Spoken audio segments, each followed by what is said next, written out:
historia de una época, estamos, seguramente ustedes ya lo conocen, con José Ramón Fernández. José Ramón es escritor, sus libros son auténticos manuales de éxito, ahora nos vamos a hablar de uno de ellos. Él es licenciado en Ciencias Políticas, escritor, como les he dicho, funcionario de la Administración General del Estado. José Ramón, bienvenido. Muchísimas gracias, bien hallado, Javier. Bueno, un placer tenerte por aquí. Bueno, no lo es menos el mío. Oye, yo quería, tienes varios libros, he oído conferencias, charlas tuyas sobre negocio climático. Eso, bien dicho. Porque yo creo que es el negocio climático, sí, ¿no? sí. Esa amenaza del clima. Y si le voy a vender unos paneles. Sí, y además, y el coche eléctrico, y deje usted el suyo, que por su culpa el mundo se va a acabar antes. Eso es el mensaje catastrofista que nos invade. Que nos invaden, que nos meten. Sí, pero el negocio subyace, lo has dicho muy bien. Sí, un negocio que es, detrás de todo eso es un auténtico negocio, ¿no? Oye, y acabas de publicar un último libro, ¿no? Eso es. Bueno, es el libro que se titula Desmontando la Agenda 2030. Que es de lo que vamos a hablar hoy, además. Me parece de eso y de otras cuestiones, porque yo también estoy muy interesado en tu opinión sobre ese negocio climático, ¿no? Que hay alrededor de...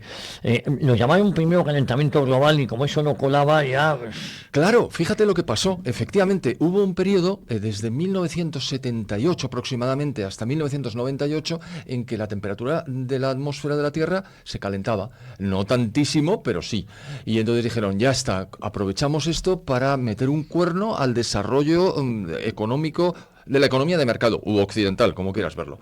Pero héteme aquí, que en 1998 deja de calentarse la atmósfera, y eso dura hasta 2016. Luego te puedo explicar por qué. Claro, son bastantes años, entonces dijeron, caray, ¿cómo podemos llamar a esto calentamiento si no se calienta? No podemos vender esta moto.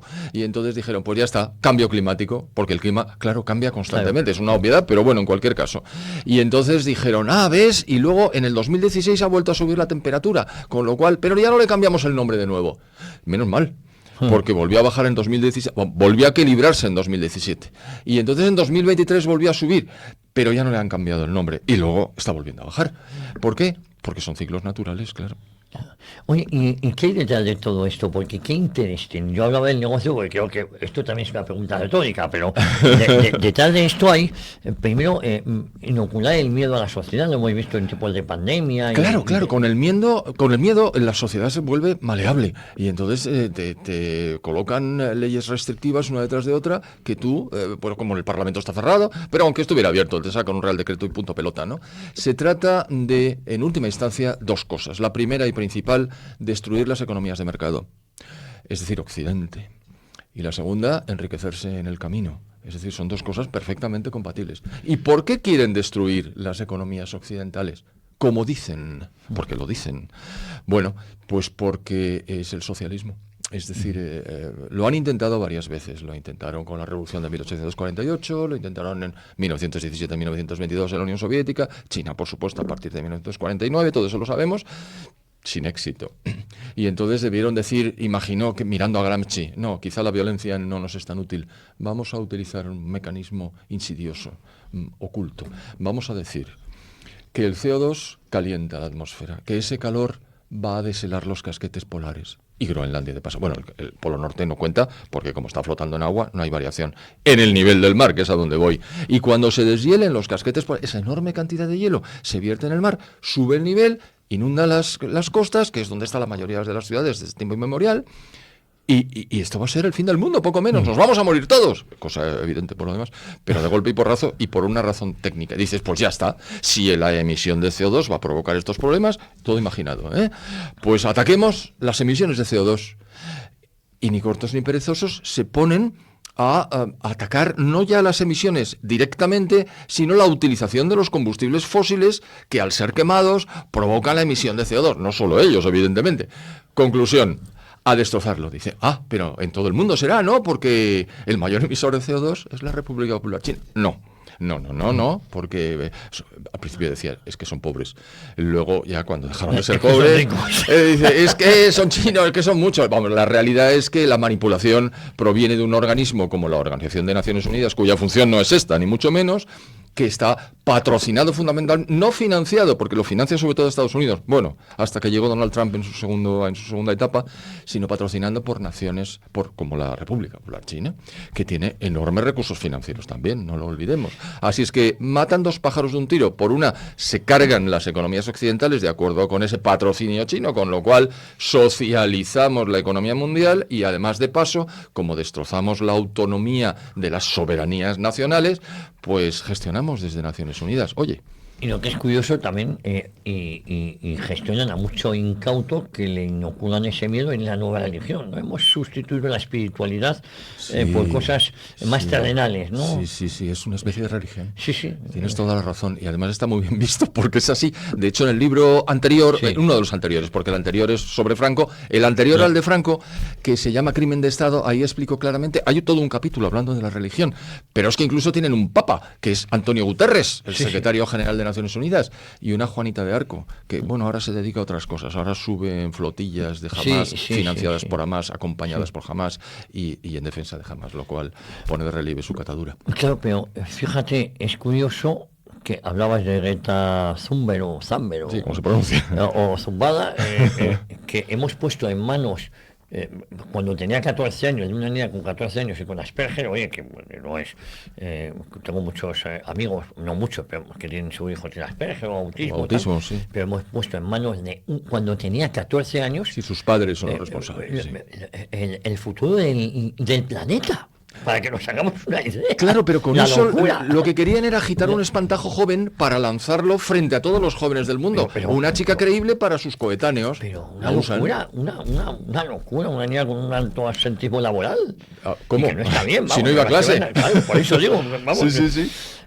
Oye, y luego, para rematar este tema, porque yo creo que aunque luego volvamos sobre esto, claro, y luego, ese socialismo del que tú hablas, patrocinado por China, aunque para ellos no aplica, el capitalismo en Occidente lo ha aceptado gustosamente. No sé si como manera para controlar a la población, mucho incauto que ha caído en esto. Está muy bien apuntado. Son las élites políticas occidentales se dan la mano, las que se dan la manita todas y coordinadas, bueno, en el área que ocupamos nosotros, que es la de la Unión Europea, por la Unión Europea, cuya comisión está lanzando una serie de políticas en muchos ámbitos, que sería largo explicar, pero bueno, en cualquier caso, en las emisiones de CO2 es brutal. Es el famoso net cero neto o net zero, que es que en un momento dado, en 2035 primero, que ya no, y luego 2050, no habría emisiones extra adicionales de CO2 sobre el nivel. No es cero CO2, no, es no más CO2, que es igual de brutal, porque lo que se está encargando es la industria, con todas las consecuencias. Es decir, esto para los países de la Unión Europea. Claro, todos de acuerdo dentro de la Unión Europea y la Unión Europea de acuerdo con la República Popular China y Naciones Unidas como un todo. Es decir, ya que la Unión Europea se carga la soberanía de las naciones de una manera notabilísima, cosa que está siendo enfrentada por muchísimos países ya de la Europa Occidental, de la Unión Europea, de los 27, ya que en la Unión Europea, se está cepillando la soberanía nacional, luego llega Naciones Unidas y dice, no, aquí las órdenes las voy a dar yo, esto va a ser global. Y entonces están todos en línea, con lo cual, efectivamente, la población está sufriendo las consecuencias de lo que las élites globalistas dictan. Oye, José Ramón, yo quería hablar contigo, de hecho, le hemos titulado a este espacio de hoy, Desmontando la Agenda 2030 o 2030, ¿no? Vamos a empezar por el principio. ¿Qué es la Agenda 2030? La Agenda 2030 es el nickname, el alias de un documento que se llama los Objetivos de Desarrollo Sostenible, ODS, para hacerlo más rápido, claro. Porque antes hubo otros objetivos de desarrollo, pero no fueron sostenibles. Bueno, sí, lo debía ser igual, pero se llamaban del milenio, porque los emitieron en la Asamblea General del año 2000. Duraron 15 años, aquello fue un fiasco, y ahora pues han lanzado otros. Y cuando llegue el año 2030, que es entre 2015 y 2030, y vean que esto no funciona, pues ya saben que no funciona. Como quieren que no funcione realmente, luego lo explicamos, pero no va a funcionar porque no puede funcionar, entonces dirán, pues objetivos de desarrollo resiliente, que es otro palabra de estos que utilizan ellos. Y así sucesivamente se enriquecen de una manera brutal, porque la financiación que requiere esto es terrible. Entonces, ¿de qué se trata? Pues de una estrategia que Naciones Unidas impone a los países miembros, a los 193. No tiene fuerza de obligar, porque no hay normativa detrás. Claro. Pero es una presión tremenda sobre los países directamente y sobre las amalgamas de países, porque la Unión Europea no tengo muy claro lo que es. Y entonces, claro, la presión que recibimos es tremenda y acaban imponiéndose esas políticas llamadas verdes, que a lo que van es a eliminar el CO2 en la utilización de pues la industria, los servicios, los desplazamientos, todo. De manera que nuestros países van perdiendo pie económicamente cada vez más, en detrimento de los intereses de sus pueblos y en beneficio de la República Popular China, insisto. Oye, leyendo los 17 objetivos, porque si no me equivoco son 17 objetivos y 160 y tantos... 169 metas, en la que se subdividen los objetivos. La redacción suena impecable, como tú me comentabas, pero quien querría acabar... Claro, es que... objetivos, vamos a acabar con el hambre, vamos a acabar con la pobreza, vamos a acabar, vale, pues eso está muy bien, pero claro, lo que lleva detrás es mucha maldad, ¿no? Porque eso, yo escuchaba un día a Yolanda Díaz al lado de un árbol y diciendo, es que soy una firme defensora de la vida, claro, pero no de la vida humana. Porque para ¿De la vida de las plantas? Claro. Pues tampoco, porque si suprimes el CO2 las plantas sufren, ¿no? Claro, pero lo que ellos entienden en sentido amplio, defender la vida, significa que hay que acabar con gran parte de la vida humana, ¿no? Sí, el aborto está defendidísimo. El aborto, que es un asesinato, un crimen, ellos lo defienden porque defienden la vida. Dice, ¿cómo se come esto? Claro. Dice, da igual, usted créame y no profundice en las contradicciones en las que incurro incesantemente. La vida es una cosa genérica. Vamos a salvar el planeta. Claro. Oiga, ¿usted qué se ha creído? ¿Que es usted capaz con algo de lo que usted haga de salvar el planeta? ¿Salvarlo de qué? Porque vamos a ver, ¿es que la temperatura que tenemos ahora mismo es mejor o peor que la que había antes? ¿Y que la que habrá en un futuro? ¿Usted lo sabe? Claro que no lo sabe. Sí, porque no conoce la historia del clima de la Tierra. Entonces, lo de salvar la vida es un eufemismo bonito, como lo es la redacción, que es lo que decías, de los 17 objetivos. Oye, tú comentabas que, claro, la Agenda 2030 se firma en el 2015, por lo menos en España, en Mariano Rajoy, pero antes nos hablaba de que habían existido unos antecedentes, ¿no? Uy, sí, todo esto empieza en 1960, no es de ayer. 1960. Sí, vamos a ver, perdón, voy a hacer una digresión. ¿Para qué se crea Naciones Unidas en el año 1945? Con un único objetivo fundacional: preservar la paz en el mundo. Recordemos, acaba de terminar una guerra terrorífica que a su vez no estaba tan lejos de la otra guerra terrorífica que había tenido lugar antes. Aproximadamente. Eso es. Entonces, claro, todo aquello ha sido tremendo, funesto, y entonces los vencedores, como pasó con la Sociedad de Naciones en 1917, los vencedores de la guerra deciden que hay que preservar la paz. Bueno, las Naciones Unidas se tendría que dedicar a eso. Ay, amigo, pero empiezan a aparecer las guerras y los conflictos y Naciones Unidas no es capaz, primero porque no tiene medios, después porque no tiene ejército y después porque no es capaz de parar las guerras existentes. Y dice, bueno, tanto fiasco no es posible. Pues ahora nos vamos a dedicar a transferir riqueza de los países ricos a los países pobres. Y eso se llama ayuda oficial al desarrollo. Y empiezan con el primer decenio del desarrollo, 1960-1970. No se desarrollan los países pobres, no. Y luego os explico por qué, si cabe. Llega el 70, dice, pues habrá que lanzar otro decenio, porque como no hemos conseguido nada, segundo decenio, 70-80. Tercer decenio, 80-90, y seguimos como estábamos al empezar. 90-2000, cuarto decenio. Y ya llega un momento que dice, no, esto hay que darle un impulso mucho más fuerte. Pues entonces, objetivos de desarrollo del milenio, porque claro, del 90 a 2000 se ha acabado el último decenio, no ha funcionado, y ahora vamos a impulsar mucho más. ¡Zas! Otro fracaso en toda la línea. Hacen unas cosas que están diseñadas en 8 objetivos y 18 metas, y no consiguen nada de nada. Están cuantificados, nada de nada, pequeñas cosas, es decir, nada. La situación general no se ha alterado, salvo en que más de la mitad de la población del mundo ya vive con más de $1 día. ¿Qué era el objetivo? Dices, ahí va, pues han conseguido algo importante. ¿Qué van a conseguir? No. Eso lo consiguieron China e India, cuya población sumada pues son casi 3.000 millones, que se incardinaron en el comercio internacional y las inversiones extranjeras, lo cual generó un incremento de riqueza que a su vez incrementó la renta disponible. Nada que ver con Naciones Unidas, eso es la globalización, a no confundir con el globalismo, que es Naciones Unidas queriendo imponer. Dicho de otra manera, Naciones Unidas no está aquí para esto, no hace más que fracasar. Y claro, cuando te das cuenta de que fracasa una y otra vez, te piensas, pero... Es que a lo mejor es esto. ¿No será que queremos fracasar? Claro. Porque eso justifica que volvamos a lanzar y que vivamos como la torta. Iba a poner un ejemplo inadecuado. Muy bien. ¿Por qué? Porque la cantidad de dinero que se canaliza tanto en la ayuda oficial al desarrollo, oye, que en 60 años se canalizaron 100 billones de dólares de los países ricos a los países pobres. 100 billones son 100 millones de millones. Párense ustedes a interpretar ese dato, que es una brutalidad. ¿Y qué países salieron de la pobreza? Ninguno.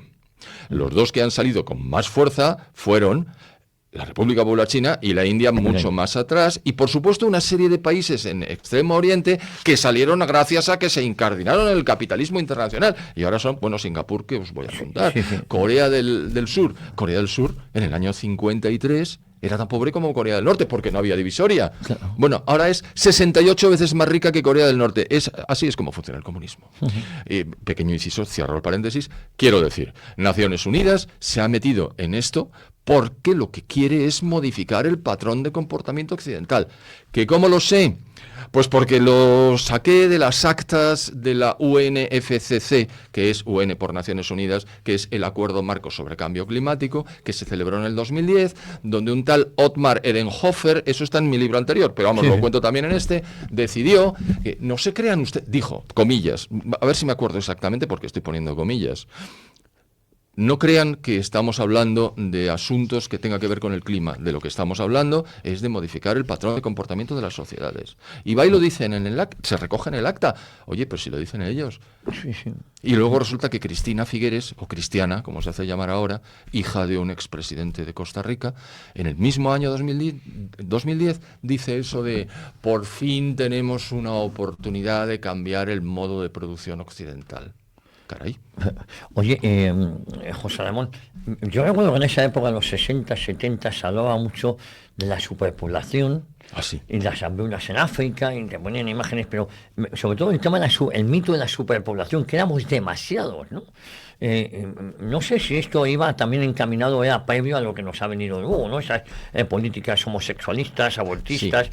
Eso está previsto en uno de los no se nota cuando ves el título del objetivo, pero cuando ya te metes en las metas ya ves claramente que es salud sexual y reproductiva. Sí. Dicho así, como todo el tema, dices, qué bien que esté sana la gente. Esté sana, claro, no, abortos hago reducir la población. Pero es que la población de la Tierra... ¿Usted por qué cree que la población de la Tierra es excesiva? A ver, ¿cuál es el criterio? ¿Dónde está el óptimo? Nadie lo sabe. Claro. Hemos venido creciendo porque afortunadamente Occidente se desarrolló de tal manera que generó tal riqueza que la medicina, la prevención, la alimentación, el control de los daños, ha hecho que todo crezca mucho porque ya no se mueren tanto. Claro, la expectativa de vida... Brutal, pero brutal. La expectativa de vida antes del desarrollo occidental de economía de mercado capitalista, como usted lo quiera llamar, era 33 años. No mucho más que durante el Imperio Romano, fíjate, claro. Y de repente, pumba, 77. De 1960 ahora ha llovido mucho, ¿no? Bastante. Y es mucho lo que ha sucedido en todo este tiempo. La cosa se remonta a 1960, nos lo has comentado. Sí.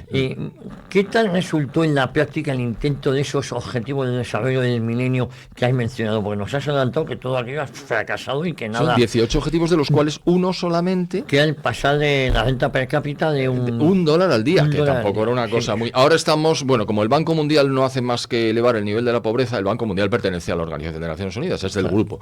Bueno, pues ahora estamos en $2.50 o $2.75 al día. Y entonces, claro, en cuanto suben el escalón, hay más gente pobre. ¿Qué ocurre? Que esa gente pobre cada vez va evolucionando dentro de los países que se van enriqueciendo como consecuencia del comercio internacional, etcétera, y tienen que volver a subir el nivel para que haya más pobres. Esto es una vergüenza. Claro. Aparte, el concepto de pobre. Sí. Es decir, el número 1 de los objetivos es eliminar la pobreza.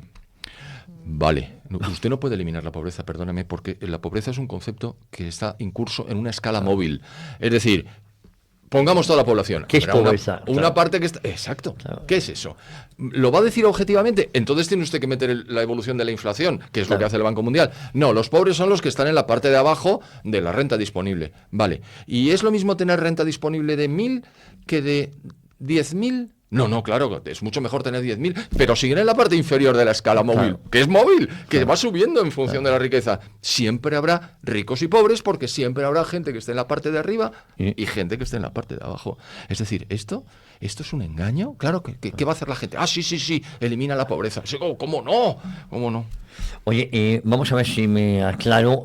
Cuando nace la ONU, después la Sociedad de Naciones, después la Primera Guerra Mundial, después la Segunda Guerra Mundial, la ONU nace con una intención clara que es el sostenimiento de la paz, que no vuelva a haber Exacto, conflictos en el exacto. mundo. Lo que me estás contando está muy alejado de ese objetivo. Pues Esto es otra historia, ¿no? Fíjate, en 1945 termina, esto ocurre a finales de septiembre en la ciudad de San Francisco, en los Estados Unidos, se crea Naciones Unidas, se va constituyendo con 51 países, que es los que entraron, muchos de los cuales eran de la Unión Soviética, pero actuaban como países independientes. La Unión Soviética siempre manipulando, como era costumbre. Sí. Y luego estaban los del telón de acero, por ejemplo, Polonia, que tuvo una actuación tremenda contra España para que España permaneciera fuera de Naciones Unidas. Pero bueno, no nos vayamos por ese camino. ¿Qué ocurre? Pues que dicen, vale, vamos a constituir una entidad que evite que haya nuevas guerras. ¡Pumba! 1948, recién constituido el Estado de Israel, 5 países árabes, 5 ejércitos de países árabes, más voluntarios de otros 3 países atacan a Israel, que ni tenía ejército ni tenía nada, para destruirla. ¿Naciones Unidas qué hace? Silbar. Y entonces, ¿qué ocurre? Se defiende Israel, vence en su primera de las guerras, porque como cuando Israel pierda una de las guerras, se acabó Israel. Con lo cual, no lo pueden perder. Bueno, pues esa fue la primera. En Naciones Unidas, tararí que te vi. Hay una guerra civil en Grecia como consecuencia de la presión de las guerrillas comunistas armadas por la Unión Soviética y Naciones Unidas. Y tiene que intervenir primero el Reino Unido y la Gran Bretaña, y luego Estados Unidos con su potencia militar. Y zas, al final, bueno, después de muchísimos miles de muertos. Claro. Sí, pero fue tremenda la guerra civil en Y en el año 50, ¿ya te acuerdas? Corea del Norte, armada, organizada e impulsada por la Unión Soviética otra vez, invade Corea del Sur. Y entonces Naciones Unidas dice, lo de siempre, Y silbando. fue la guerra de Corea con La Estados guerra de Unidos. Corea, Claro. que murieron decenas de miles de norteamericanos, más gente de Nueva Zelanda, Australia y de los países del Del ANZUS entorno, actual. sí, del además, entorno. sí. Y entonces, 3 años. Bueno, con una situación terrible, porque en un momento dado entraron los chinos en liza, ya con millones de hombres. Y entonces, claro, el ejército norteamericano quedó reducido a una zona, creo que se llama Incheon, en el sur de Corea. Y entonces dijeron los norteamericanos, esto no puede ser. Entonces entraron con más fuerza y al final, ya sabes, esa guerra, paralelo, esa guerra no ha terminado. No, oficialmente no ha terminado. Exacto, Hay no un se ha firmado la paz. Sí, Hay un armisticio. Sí. Y está el paralelo 38, donde se separa el norte del sur. El norte con una trayectoria terrorífica y el sur pues con un crecimiento vertiginoso que la ha colocado en cabeza. Es decir, Naciones Unidas no ha podido intervenir en ninguna de las... pero hay 75 contabilizados y en ninguna ha conseguido nada. Con lo cual, claro, entre otras cosas ha llegado el presidente Trump y ha dicho, vamos a ver, esto lo financio yo en la inmensa mayoría, ¿verdad? Pues vamos a ver, la Organización Mundial de la Salud, fuera. Aquí no pongo un duro. Porque habéis dado cobertura a la escapada del virus de Wuhan y la OMS está subordinada a la República Popular China. Como se ve, yo he escrito en mi blog algunas cosas, meto fotografías donde aparece el famoso secretario general Tedros Adhanom Ghebreyesus inclinándose ante Xi Jinping. Es una foto fascinante. Sigue todas sus instrucciones y lo que hizo fue dar cobertura a aquello y dijo a Estados Unidos, mira, ya no te financio. ¿Qué pasa? Que inmediatamente la OMS ha tenido que reducir enormemente su personal, sus actividades, sus proyectos. Anda, o sea que quitándote el dinero resulta que... era lo importante. ¿Y qué ha hecho además? UNIFIL, fuera. ¿Por qué? Porque en el Líbano, las Naciones Unidas siempre mirando para otro lado, por no decir ya en Bosnia, en la guerra... aquello fue terrorífico. Y así. Cada vez que había una matanza, se supone que nuestros soldados tenían que estar ahí para preservar la paz, y lo que hacían es que los mandaban al acuartelamiento. Claro, dice, uy, esto va en serio, quitaros del medio que os matan. Pero esto es una vergüenza, con lo cual se dedicaron a lo otro. Sí. Pero que esto es un desastre. ¿Qué ocurre? Pues que las Naciones Unidas también, pues un poquito como la Sociedad de Naciones. La Sociedad de Naciones, la gente recordará, aquello fue una idea de Thomas Woodrow Wilson, el presidente norteamericano. Los 14 puntos de Wilson, vamos a instrumentar. Y vaya, Estados Unidos no entra. Porque el Senado se opuso. Y entonces, claro, no entra Estados Unidos y los vencedores se dedican a sangre y fuego a machacar a Alemania, a machacar a los países que habían perdido la Primera Guerra Mundial. Y entonces Francia invade territorios que no podía. Italia invade Abisinia, o lo que ahora es Etiopía. La Unión Soviética invade Finlandia. Japón invade Manchuria. Y Naciones Unidas, perdón, Sociedad de Naciones, que había empezado consiguiendo por presión moral, porque no tenía ejército ni nada, logros, al final estalla por los aires. Y claro, y llega la Segunda Guerra Mundial. Y dijeron, no. Ahora vamos a montar un Consejo de Seguridad que impida que todo esto sea así. Es inútil. En el Consejo de Seguridad estaban los 5 vencedores, excluida Alemania, excluida Japón, excluida Italia. Se cambió de bando, pero tampoco Italia es una potencia. Y tampoco funciona. ¿Por qué? Pues debe de ser un poco la naturaleza de las cosas. Es decir, llega la gran potencia y dice, esto lo quiero yo. Si estoy en Naciones Unidas, como estoy en el Consejo de Seguridad, bloqueo, tengo derecho de veto toda actuación. Y si no estoy, pues voy a ver si me muevo. Claro, ¿quién está? Pues Rusia, que es la heredera de la Unión Soviética, la República de la República China, que es la heredera de la República de China, que en el año 71 presionó fuertemente para coger la silla, y luego está Estados Unidos, que es la clave de bóveda del sistema, y además los acoge en Nueva York, y además los financia en mayoría, y luego dos ex imperios que están muy venidos a menos y cada vez más, que son el Reino Unido y Francia. Esto no funciona. Entonces, Trump ha dicho, sí, fuera dinero. Fuera dinero de momento de 4 organismos. Vamos a ver. Oye, además, ahora mismo la ONU se inmiscuye en políticas de los países miembros y también se inmiscuye en su soberanía. Ya no se trata de la paz, sino se trata de otras cuestiones. Por no hablar de las políticas woke, la implementación de esta nueva ideología también, que se los quiere implementar y se los quiere naturalizar, ¿no? Sí, lo woke ha sido en alguna medida una deriva de los planteamientos de Gramsci actualizados posteriormente y tal. Es decir, vamos a conquistar culturalmente hablando Occidente, vamos a dejarlo sin base, sin su elemento central, el nervio que la sostenía, que era el cristianismo. Claro. Porque estamos hablando claro, hablamos de la civilización occidental, pero esa civilización occidental es básicamente cristiana. Cuando matan a Dios, en el sentido filosófico del término, lo sustituyen por planteamientos completamente distintos. En el caso del cambio climático, pues de, la Pachamama, que hasta el Papa reconoce.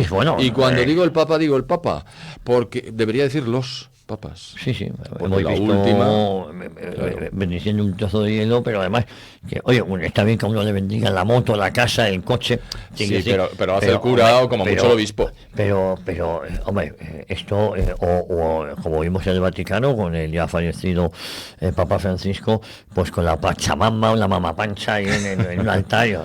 Es como si la tierra fuera un ente vivo, más allá de la dignidad que corresponde al ser humano, bajo la ley natural que depende de la voluntad de Dios. Bueno, todo eso fuera.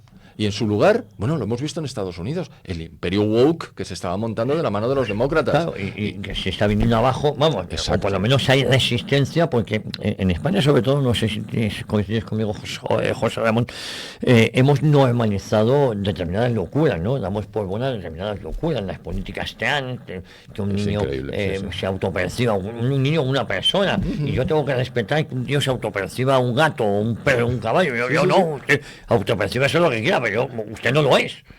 Es así, la biología está por encima, claro. Entonces, usted no me puede obligar a que yo le considere a usted un caballo por su dignidad de caballo. Es que usted no es un caballo, con lo cual no tiene la dignidad de un caballo, tendrá un ser humano que debe ir a un psiquiátrico. Bueno, y si se siente usted caballo, a correr y a comer hierba. Y ya está. A pastar, que decía aquel. Y si se convierte usted en un cerdo, pues luego no lo tenemos que comer. Yo qué sé. No sé yo. No voy por ahí, pero claro, llega un momento que normalizamos también las locuras, ¿no? Las locuras, absolutamente. Claro. Y eso está muy auspiciado por Naciones Unidas. Eso de Greta Thunberg que hemos dicho antes está completamente patrocinado. Es decir, Naciones Unidas ha colocado a esta chica, pero además era un espectáculo. Estuvo en la Asamblea General balbuceando, porque efectivamente es Asperger. Es decir, no, hay cosas que no puede desarrollar como el resto de los mortales. Y entonces, cuando tú le quitas el teleprompter, yo lo he visto en YouTube, no es capaz de articular palabras. Claro, es que que es una locura, porque a lo mejor vale para otras cosas, pero no solo eso, es que yo tengo dudas de que esta niña de los 14 años sepa lo que es el clima, si no hay ni a clases, no ha estudiado, ¿cómo nos hemos dejado la política climática global con este estandarte con este estandarte, una niña de 14 años, digo porque es cuando empezó, Ahora tiene, no sé, 24, 25, Sí, sigue cultivando aspecto, digamos, de niña. Sí, claro, sigue aniñándose. Eso es. Sí, ¿Y por qué? Pues porque el objetivo es ese. Vamos a utilizar este espantajo, esta pobre hija, cuyos padres son unos impresentables que deben estar enriqueciéndose vertiginosamente, porque todo esto no es gratis. No. Es decir, lo hemos dicho al principio, lo has sacado muy bien a colación. Desde el primer momento lo has dicho. Esto es un negocio. Claro. El clima es que les importa un higo, ¿no? Nada. Y entonces, hay mucho incauto que se acaba creyendo que esto es por el clima o por la supervivencia de todos. Claro. Y Naciones Unidas está presionando a las élites de los países, las cuales quieren a su gente no porque la soberanía sea un bien en sí, sino porque trabajamos y pagamos impuestos. Y esos impuestos, ese dinero lo manejan ellos. Y ya sabemos lo del bacalao. ¿Quién corta el bacalao? Ellos. Y entonces, claro, se enriquecen vertiginosamente. Pues no hay más que ver los gastos de los políticos en algunos partidos españoles que dices, bueno, pues ¿y esto dónde sale? Pues sale del negro. O sea, y lo que quieren es que sea todo blanco, todo el dinero para ellos. Todo el dinero para ellos. Es decir, negro para ellos y blanco para nosotros, ¿no? Sí, nosotros a pringar, que la agencia tributaria somos todos, sí. Oye, la victoria de Trump en 2020 ha podido ser un freno a todas estas políticas globalistas, ¿no? A esto inmiscuirse en la soberanía de algunas naciones. Sí, claro, Trump lo que ha visto claramente es decir, ¿cómo decir? Make America Great Again. Sí. Es decir, el famoso movimiento MAGA, que son las iniciales. América es, para ellos le llaman América Estados Unidos, son un poquito bombásticos. Eso también es verdad. Pero desde siempre, ellos es la mamá de Tarzán. Bueno, y entonces ha dicho, no, estamos destruyendo nuestro país. Bueno, y recordarás que lo primero que hizo fue cerrar las fronteras, bueno, intentar sellarlas, que estaban abiertísimas. No sé si sabes la enormidad de personas que entraron durante 4 años ilegalmente en los Estados Unidos cuando Biden, cuando el autopen de Biden, pues ya sabéis que le están acusando de que no tomaba que él tomaba las decisiones. Bueno, 4 años. Con Obama, por supuesto, empezó. Pues con Biden, entre 11 y 13 millones de personas entraron ilegalmente en los Estados Unidos. Que se dice pronto. Es una enormidad absoluta en términos absolutos y relativos. Y entonces ha dicho, no, primero cierro y luego los voy echando. Le está costando un triunfo, pero ha cerrado. ¿Y cómo ha cerrado? Amenazando con aranceles. Es decir, como siempre, él, que es un hombre de negocios, sabe que la pela es la pela y la gente reacciona por los recursos financieros de que dispone, por su situación de riqueza o no. Y entonces ha dicho, oye, México, que te voy a poner unos aranceles del 100% a tus exportaciones que te vas a quedar temblando. Es más, que te voy a hundir. Y la señora Sheinbaum, que será mala pero no es tonta, dijo, ¡uah! Vale, cerramos la frontera. ¿Por qué? Pues porque el fentanilo, por ejemplo, está generando unos problemas. Claro, bueno, la gente habrá visto los reportajes de la gente cómo está por la calle. Es una cosa tremenda. Pero no solo eso, lo que llega de Venezuela, por ejemplo, de Colombia. Sí. Bueno, pues ahora mismo hay una especie de bloqueo en las costas y cuando sale un buque con un vehículo rápido, una lancha motora rápida, pues como la buena droga, adiós. Es decir, está ejecutando políticas de soberanía en los Estados Unidos. Y Naciones Unidas es el enemigo. Bueno, y ahora la aldea de Asteris, aunque no me gusta se ha convertido en favor de estos de inmiscuirse en la soberanía de las naciones. Puede ser la Unión Europea, que también fue otra estafa, Comunidad Económica Europea. Absolutamente. Y ahora esto ha derivado en otra cosa muy diferente. Muy diferente, ¿no? En una especie de mini imperio. A ver, ¿qué es lo que quería la Unión Europea? Los líderes, la gente que está al mando en la Unión Europea, es decir, no tanto los burócratas, los políticos, porque todos pertenecen a partidos políticos, es decir, estos están conchavados, ¿no? Cuando España ingresó en el mercado común europeo, estábamos queriendo ingresar en una unión aduanera, que se caracteriza fundamentalmente porque todos los miembros de la unión aduanera hacen desaparecer sus aranceles internos durante un cierto periodo de adaptación y elevan un arancel externo que se llama tarifa exterior común y a todos para que los productos que vienen de fuera no entren fácilmente, pero los tuyos tengan un mercado que pasa de ser el mercado español de entonces, que podían ser 39 millones de habitantes, a un mercado de 400. Entonces tampoco eran 400 cuando entramos nosotros, pero bueno, ¿qué ocurre? Que incrementas la escala productiva y el enriquecimiento es automático. Esa es la teoría de las uniones aduaneras, eso lo conocemos todos los que nos dedicamos a esto. Bueno, entonces, fantástico. De hecho, lo negoció Castella. Que era el embajador de la ONU. Claro, que Franco instruyó, dice, esto nos interesa, queremos entrar en un mercado en el que nuestras producciones aumenten más, porque en aquel periodo el jefe del Estado y los gobiernos lo que propiciaban era el enriquecimiento de las poblaciones, no los suyos. Gran diferencia con la situación actual. Y entonces, Castella empezó las negociaciones. Y en el año 85, pero con virtualidad en el 86, es que no estaba, el 86 entramos en el mercado común europeo, de la mano de don Felipe González, cuya negociación de acceso fue espantosamente mala, quede claro. Pésima. Bien, pésima. ¿Y qué ha pasado? Pues que nos creíamos que la cosa afectaba, hombre, no solo a los precios del comercio internacional, sino a algún elemento que tenía que ver con las producciones y tal. No, aquello ha ido expandiéndose e incrementándose y ahora dictan absolutamente todo. ¿Cuál es la idea? Tener un enorme peso político imperial en el concierto de las naciones. 27 y luego ya 28 cuando entró el Reino Unido, que no fue el último en entrar, pero sí ha sido el primero. El segundo en salir, el primero fue en 1980, Groenlandia. Lo que pasa es que de eso no se acuerda nadie. Pero bueno, éramos 500 millones de habitantes, con una potencia, teníamos el PIB de la Unión Europea estaba a la par del de los Estados Unidos. Es una cosa tremenda. Aquí vamos a estar Estados Unidos, Rusia estaba en decaimiento, China, porque Japón había decaído también, nosotros. Y entonces vamos a dictar. Esa es la idea de las élites de la Unión Europea. Entonces hemos convertido esto en otra cosa. Hemos convertido en una especie de magma sumatorio de Estados-nación, que tampoco sabemos el magma porque no tiene definición. Pero además nos vamos liando cada vez más. La justicia europea, las normas, los reglamentos nos vienen de fuera. Hemos perdido gran parte de la soberanía, ¿no? Claro, se ha diluido. El llamado acervo comunitario, es decir, todo lo que se ha legislado en la Unión Europea es de aplicación en cada uno de los países miembros y se tiene que transponer, que ese es el término técnico. Y entonces pues coges y dices, bueno, lo dice la Unión Europea, que es constantemente es lo que dicen nuestros politiquillos al uso.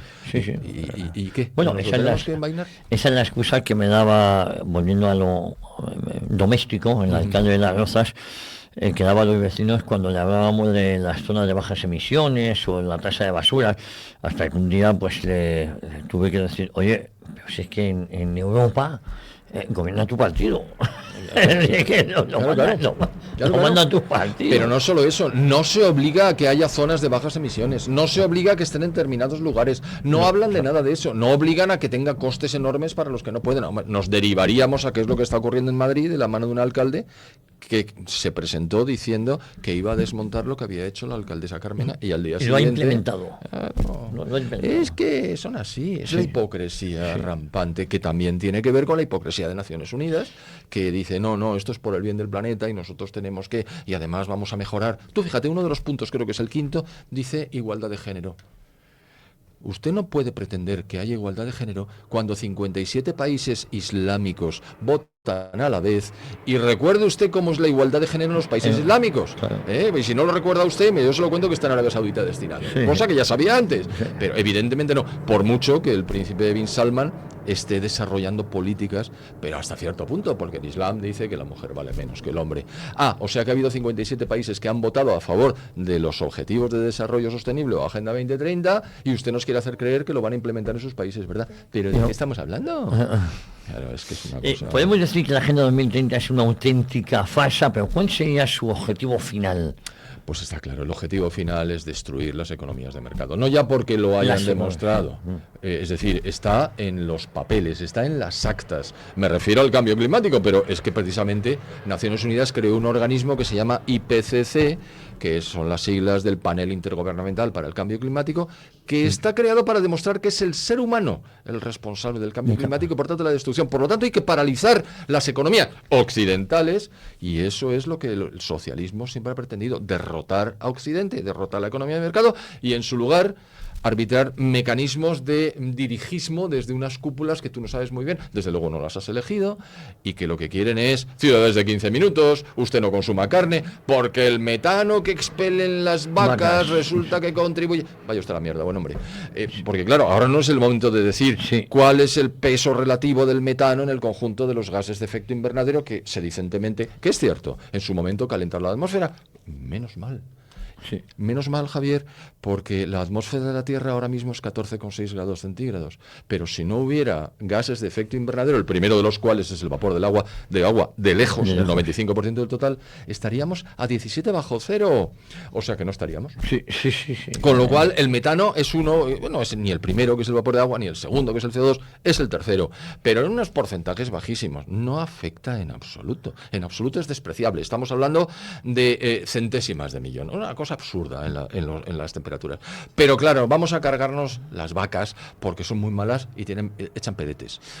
¿Y el metano de dónde más sale? Bueno, sale también de las zonas pantanosas. Bueno, tendrá usted que desecarlas, como Napoleón en las landas. Sí, claro. No, eso no, solo las vacas. Y entonces ves que se reúnen y en vez de comer insectos como nos proponían, comen unos filetones de mucho cuidado. Hipocresía otra vez. Bueno, además, aquí es todo uno con el veganismo, que también han hecho un negocio de esto, ¿no?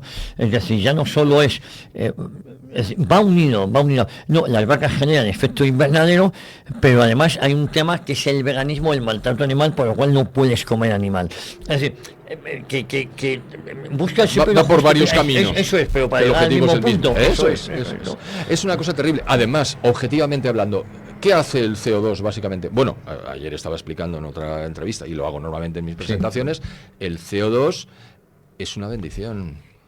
Hombre, no, que es contaminante. ¿Cómo que es contaminante? ¿Qué significa contaminante? Contaminará los dióxidos de nitrógeno que salen de los diésel antiguos, que de ahora tampoco, porque ponen unos filtros. Pero, ¿usted sabe cuál es el porcentaje de CO2 en la atmósfera? No lo sabe, ninguno de estos lo sabe. Pero es que lo he visto. Vamos, yo he estado en el Congreso de los Diputados, en una comisión, no tienen ni idea, y te dicen que es un contaminante. Y entonces le dice, ¿usted sabe cuál es el porcentaje en la atmósfera? Silencio. 400 partes por millón. ¡Por millón! O sea que es muy poquito. Vale, pues eso es muy poco, sí, efectivamente, pero es contaminante. Digo, ¿y sabe usted cuál es el porcentaje de CO2 que tiene usted en los pulmones? Otro silencio.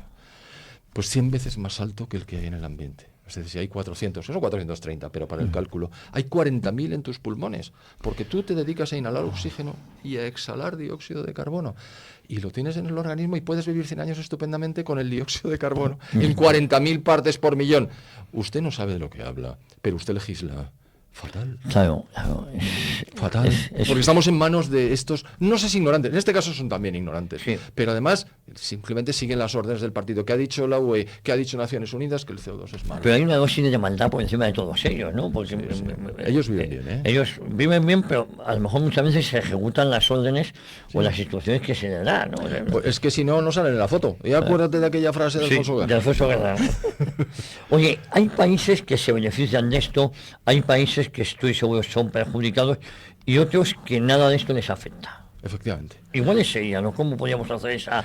Pues podríamos distribuir. Vamos a ver, los países de economía de mercado están bajo la lupa, es decir, a estos nos los queremos cargar por la vía del CO2, que ya se están alterando. Sí. Incluso en Alemania los productores de automóviles están viendo cómo desaparecen sus empresas, como sigan así, o las deslocalizan a China o a Estados Unidos. Es que siempre China, igual que...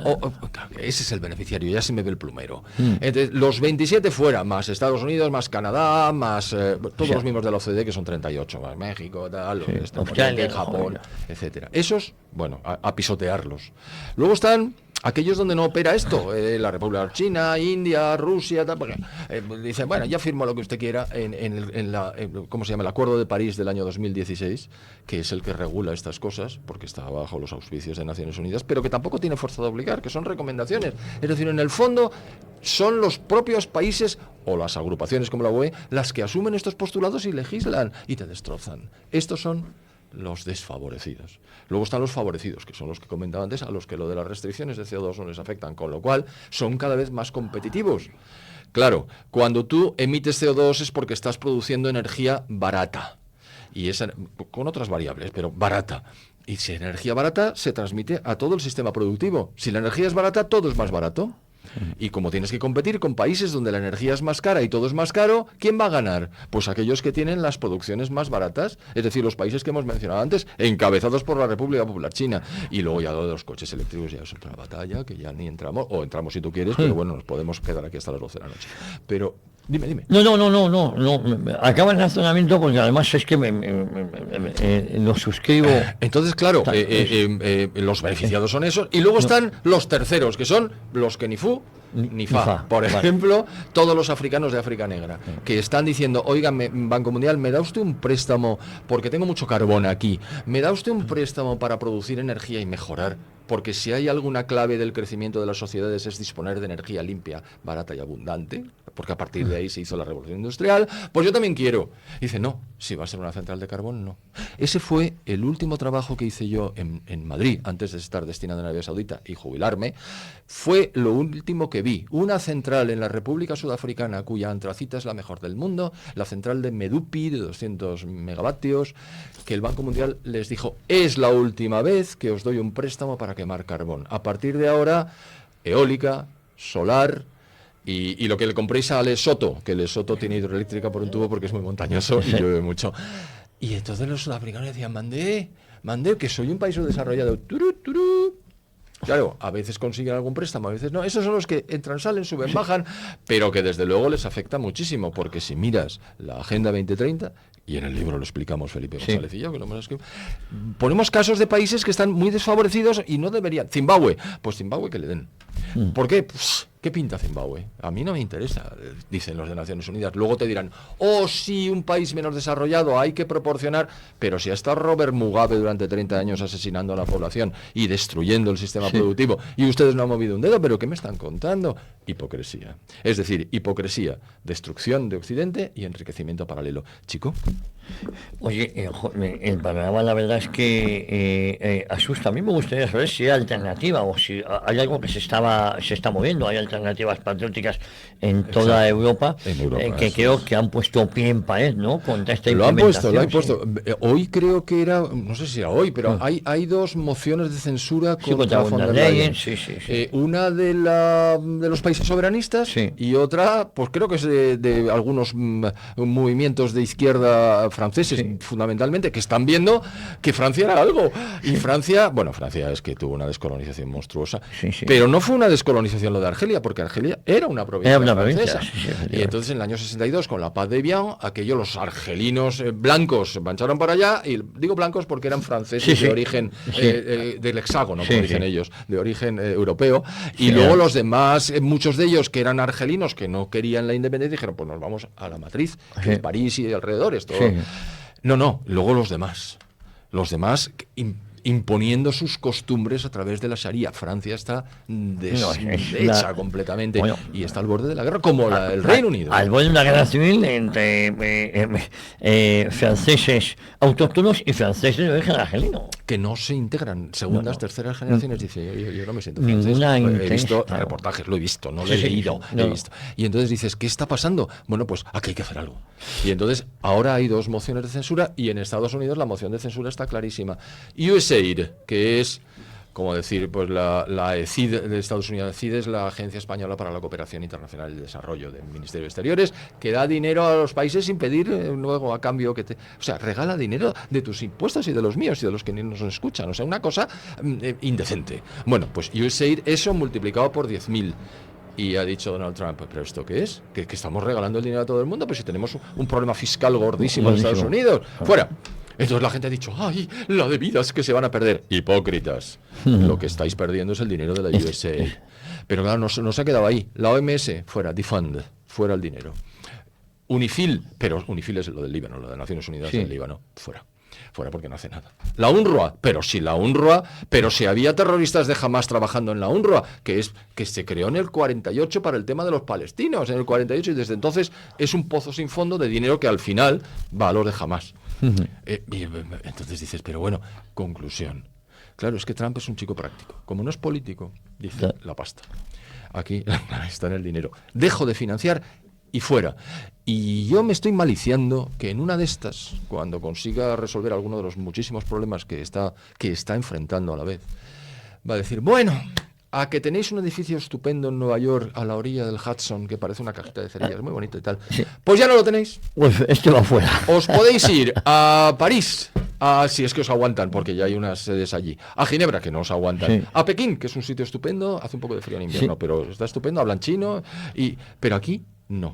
Y ese 21%, como mínimo, que financio de la organización, que son millones de millones, es decir, billones, eso para la saca. Es decir, mis americanos no van a pagar impuestos para financiar para mantener esto.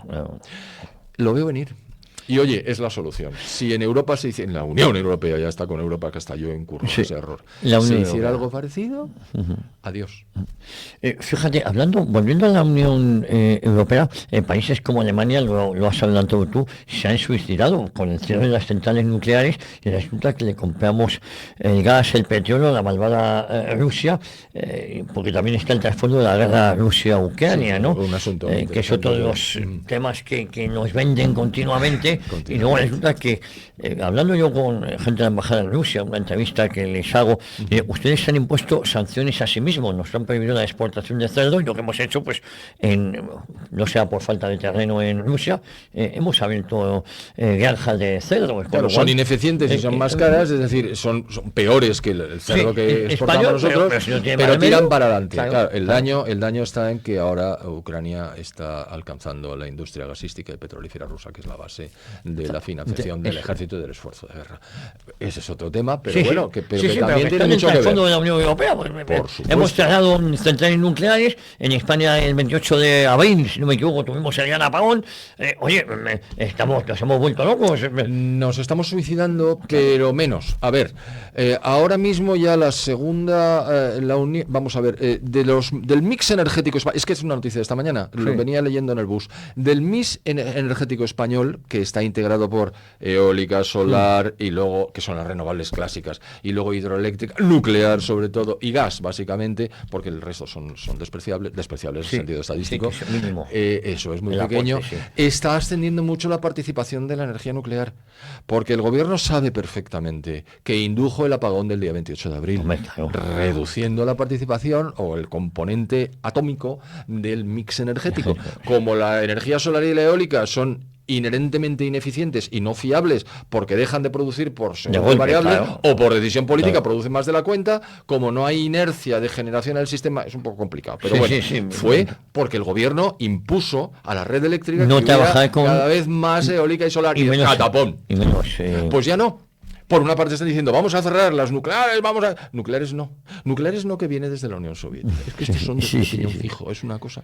Bueno, pues en Alemania ha pasado lo mismo. Han cerrado las últimas nucleares. El gobierno anterior, del Scholz, cerró las 3 nucleares antes de hora.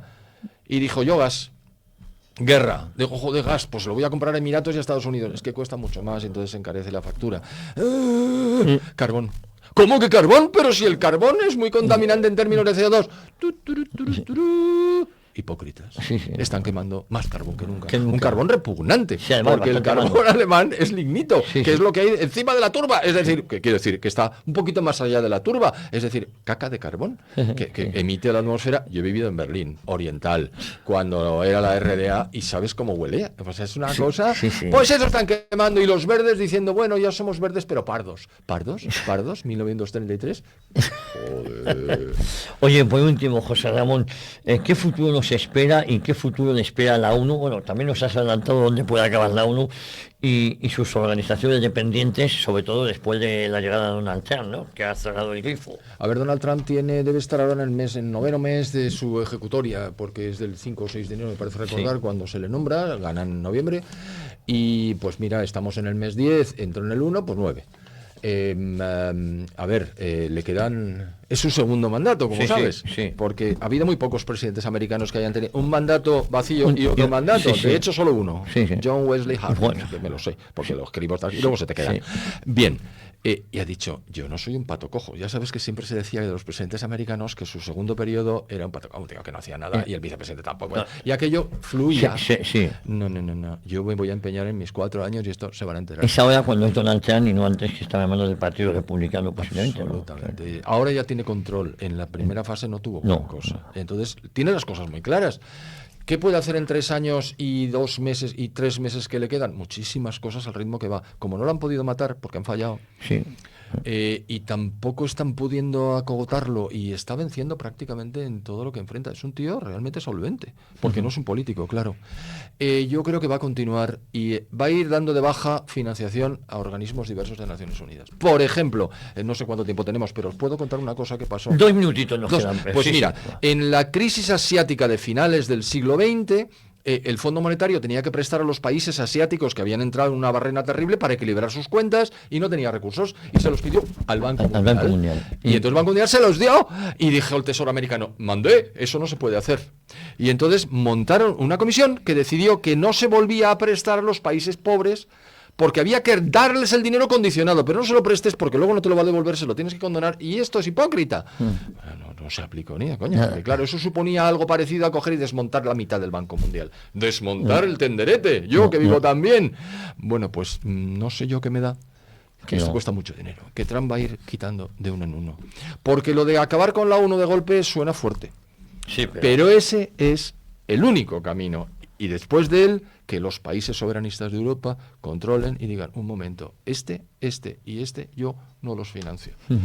Y como dice el refranero, muerto el perro. Según la rabia. Exacto. Pues José Ramón Fernández, el autor de Desmontando la Agenda 2030. ¿Cómo podemos adquirir el libro? Lo podemos adquirir, me lo cuenta la editorial Luz de Trento, por supuesto, y Agapea. Agapea es un distribuidor, como decirte, mutatis mutandis sería como Amazon, Vale, salvando sí. las distancias. Agapea. No sale por Amazon, sale por Agapea, ¿vale? Y luego en la Casa del Libro, y luego en la FNAC, se puede adquirir. Lo hemos escrito a la limón entre Felipe González y yo. ¡Ojo! No Felipe González Abad. Y yo, que es un tío estupendo y que es un señor físico, más listo que el hambre, y que hemos hecho un libro que creo que puede ser de utilidad. Pues felicidades por este nuevo libro, y también pueden ustedes meterse en internet, poner el nombre de José Ramón Fernández, Desmontando la Agenda 2030, y ahí le indican dónde puede adquirir el libro. Exacto. Muchísimas gracias por haber estado por aquí. Dios, encantadísimo. Y a todos ustedes, ya saben, les espero la próxima semana aquí en Informa Radio, en 1 hora, con la historia de una época, con